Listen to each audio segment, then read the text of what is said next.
Good morning everyone. আজকে তোমাদের সাথে একটা দারুণ জিনিস শেয়ার করব, স্কুলেরই অবশ্য। আমার স্কুলে ছাড়া আর কি আছে বলো। তোমরা যারা এই গানটা শুনলে সেইটা হচ্ছে আমাদের স্কুলের ইন্ডিপেন্ডেন্স ডে যে প্রোগ্রাম হবে সেই প্রোগ্রামের গানটা প্র্যাকটিস চলছে। এটা হচ্ছে নার্সারির বাচ্চা, এই বাচ্চাগুলোর জন্য এই গানটা সিলেক্ট করা হয়েছে।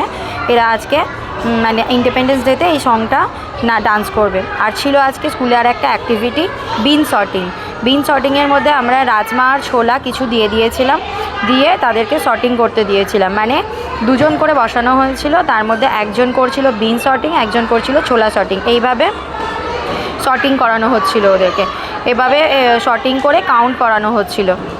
তো এটা ছিল আজকের অ্যাক্টিভিটি। তো দেখা যাক এরপরে মানে বেশ ভালোই ওরা কিন্তু একদম মানে করতে পারছিল, ওরা বুঝতে পেরে গিয়েছিল কিভাবে কি করতে হবে। তো দুটো ট্রে দেওয়া হয়েছিল, দুটো বাটি দিয়েছিলাম। একটা ট্রেতে অনেক রাজমা আর ছোলা দিয়েছিলাম, আর দুটো বাটি দিয়েছিলাম। দিয়ে দুজন করে এই প্র্যাকটিসটা করানো হচ্ছিল। তো এই রকম অনেক অ্যাক্টিভিটি আমরা বাচ্চাদের দিয়ে করাই। তো এটা ছিল, আর তার মধ্যে একটা অ্যাক্টিভিটি, আরও অনেক অ্যাক্টিভিটি করাবো। নিশ্চয়ই তোমাদের সাথে সেগুলোও শেয়ার করব, আমরা কিভাবে বাচ্চাদের দিয়ে অ্যাক্টিভিটি করাই। অ্যাক্টিভিটি করালে ওদের মেন্টালি গ্রোথ হয়, সেই কারণে এই অ্যাক্টিভিটিগুলো করানো হয়।